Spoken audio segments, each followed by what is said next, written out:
검찰이 김학의 전 법무차관을 불법적으로 출국 금지한 혐의로 현직 검사를 재판에 넘겼습니다.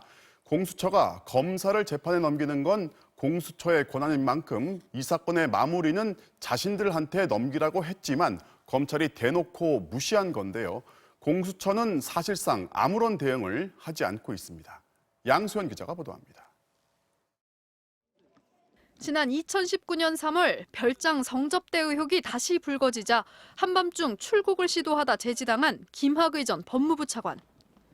검찰이 이 긴급 출국 금지 과정에서 가짜 사건 번호로 문서를 꾸민 혐의로 당시 대검 과거사 진상조사단 소속 이규원 검사를 법정에 세우기로 했습니다.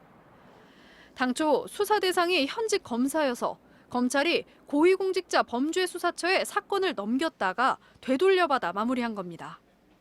그런데 공수처는 사건을 검찰에 되돌려보낼 때 단서를 하나 달았습니다. 아직 수사팀을 못 꾸려 수사는 못하지만 현직 검사를 재판에 넘길지 결정하는 건 공수처의 독점적인 권한이므로 검찰은 수사만 한 뒤 사건을 공수처로 돌려보내달라고 요청했던 겁니다. 수원지검은 이 요청을 대놓고 무시한 채 대검찰청 승인만으로 이 검사를 재판에 넘겼고 공수처에는 결과만 일방적으로 통보했습니다. 검찰이 노골적인 공수처 패싱으로 실력 행사에 나섰지만 공수처는 아무런 대응을 하지 못했습니다. 매일 출근길에 현안에 대한 입장을 밝혀왔던 김진욱 공수처장도 부장검사를 뽑는 인사위원회 때문에 평소보다 일찍 출근했다며 취재진을 피했습니다.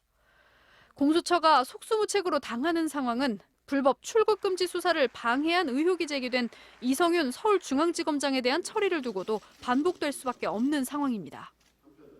또 수사팀 구성이 끝나가는 공수처가 검찰에 사건을 다시 넘기라고 요구하거나 별도로 직접 수사에 나설 경우 기관 사이 더 큰 갈등이 불가피해 보입니다.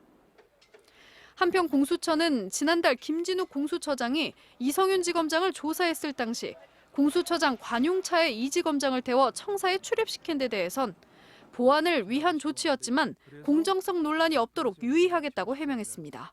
MBC 뉴스 양소연입니다.